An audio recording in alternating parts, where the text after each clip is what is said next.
यार अफरीदी साहब का माइक पर है। थैंक यू डिप्टी स्पीकर साहब।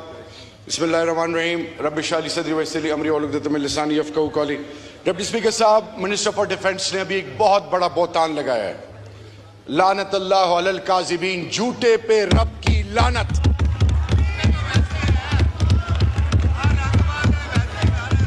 सफेद, अल्लाह कहते हैं, अल्लाह रब्बुल इज़्ज़त फरमाते हैं कि सफेद बाल से मैं हया करता हूं।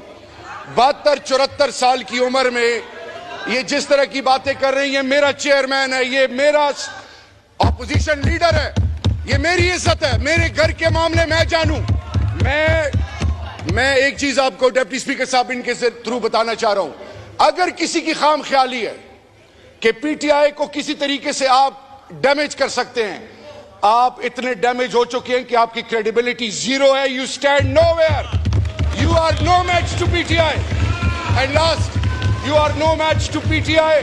और मिनिस्टर फॉर डिफेंस साहब सुने, अल्लाह का नाम ले, अल्लाह का नाम ले, ये मुल्क आपको माफ नहीं करेगी। चेयर के मुखातिब पाकिस्तान हारी हुई सीट, रेहाना डार मेरी माँ, रेहाना डार मेरी माँ की खैरत को सलाम है। अगर आप में जरा हया होती आप यहां ना होते।